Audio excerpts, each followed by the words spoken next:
they come out and then they tell me, oh, he's just, oh, it's him, it's Chris, and all this old shit.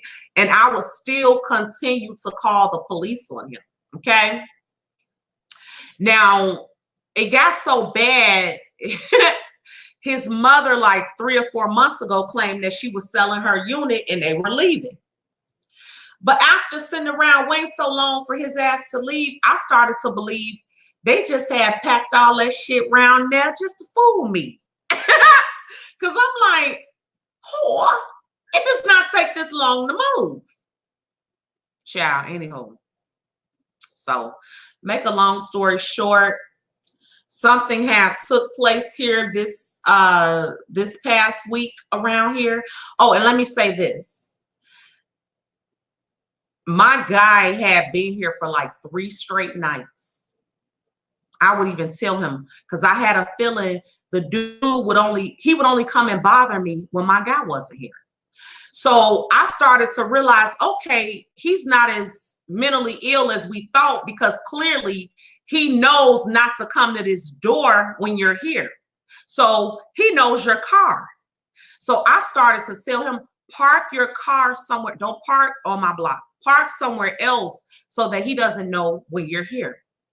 He stayed here after, because the stuff, it just kept happening constantly, kept coming to my door, bringing gifts, just yelling out wild shit.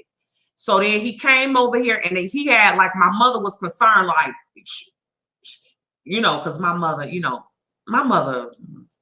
she about that life. She was like, you need to tell him he come stay over there, or else I'm gonna come stay over there. But anyway, he came and stayed like 3 nights over here.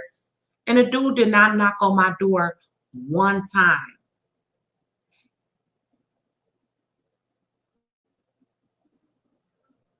Waited about maybe 6 hours after he left and came back to my door. And some wild shit happened. I'm gonna just leave it at that. Some wild shit happened. Okay. So of course I had to call the police. So after what happened, I just grabbed my stuff and went downstairs. And I'm walking out to call, and I'm calling the police and walking out at the same time. And we have like a foyer area in my building with chairs and stuff. He's sitting down there in the chairs like did none just fucking happen. So I see him while I'm on the phone with the police, like I see him. So I go the other way and I just go and sit in my car and wait for the police to come. So the police came, I told them what happened. So they were like, okay, we'll go up and talk to him or whatever. So then they went up, talked to him and came back down. And they were like, yeah, they're moving Friday. They were like, yeah, they're moving Friday, which is today. So I'm like, ooh, now I've been hearing this for months. Are they really leaving Friday? And they were like, yes. And I'm like, but what about what just happened? And they're like, listen, if you pursue that, it's just going to draw it out. I was like, I don't care. They were like, you're going to have to go to court. I was like, I don't care. And they were like, you know what? Listen, we told him, leave you alone. If he doesn't leave you alone, we're going to come and arrest him. And okay. So this happened like Tuesday. So then I'm still downstairs talking to the police. We hear the balcony door open. So now he comes out on the balcony. So we look up and see him. And I'm like, you see what I'm talking about? So he come out on his balcony to see what me and the police are downstairs talking about. So they like, get back in the house. So they yell up to him, get back in the house.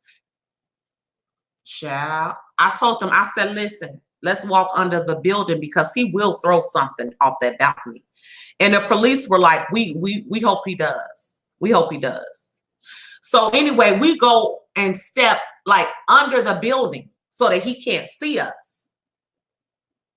He got to screaming and yelling and hollering. and telling the police they're y'all harassing that woman. Leave that. And I'm saying to myself, no, you're harassing me. The police are harassing me. You're harassing me. And he started threatening them. Like he just started yelling out. He just started yelling out threats and all of this type of stuff. And they looked at each other. They were like, let's go get him. And went right back, because they were literally, and this is where my frustration comes from. I call them all the time. It's like as soon as they run his name and see that he's mentally ill and see all the things that he's done, it's like they be like, they don't take it seriously. But then if I pop them, then I'm going to jail. You know what I'm talking about? But they don't take it seriously when I constantly have to call them. If he hadn't come out on that balcony and started yelling and cussing at them, he would not have gone to jail. Period. But he got locked up. And then they went up and locked him up. I was like, thank God. I don't give a damn if he only finna be here for a few more days. His ass is ridiculous. Okay. So I wanted to tell y'all that because these whores constantly pull up everything having to do with my life. Okay. Now I do have court with him next month, and I will be there with flying colors on. Okay. Oh yes, I will, because he must pay for what he just, for his actions. He's going to pay for his actions. And here's another thing I can't respect: his mammy. I can't respect his mammy. Because see, I've arrived to the understanding that the reason she allows him, because he has a key. You can't just get in this building. The key to this building is a security key. You can't take this key to some locksmith and get it cut. They don't cut this key to this building.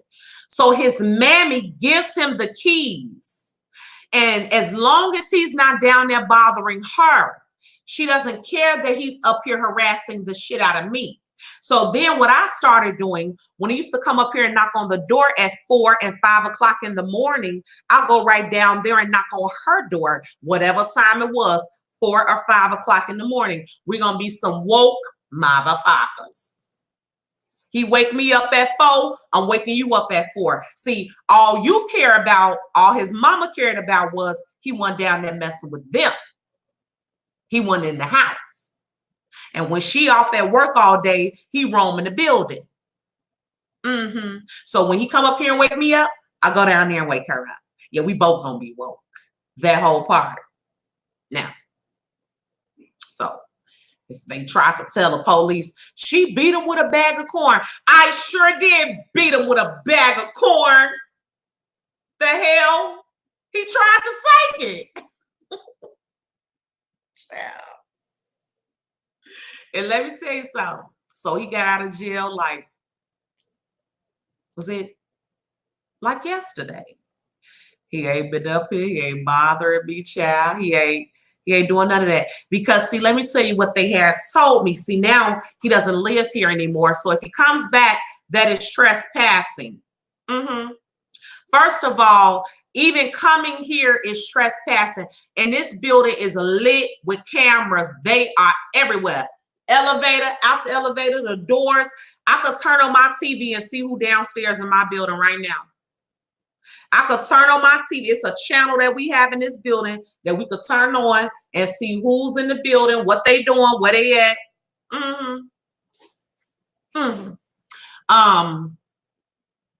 What was I gonna tell y'all? Oh, if he comes in this building, that's trespassing. If he comes here and harasses me, now that we have court next month, he will go back to jail for harassing a witness, because now I'm a witness in the case. Okay. And I am hoping that because they moved way around there somewhere where don't no buses run, because he's a whole foot soldier. Okay. He's a whole foot soldier. He does all his dirt on feet, child. But that boy walks, Chris will walk 10 miles. I have seen Chris way across town. I be looking like, what in the hell? are you doing over here? You don't got no car. You don't got no bike. How the hell you get all the way? If it took me 20 minutes to drive over here, what in the, and he be somewhere sitting on a bus stop, just lurking. Lurker spirit, child. He got old lurking spirit. That's how he know everything going on in this damn building, because he's an old nasty piece of lurker. And look, Becky boyfriend over there, he don't do nothing.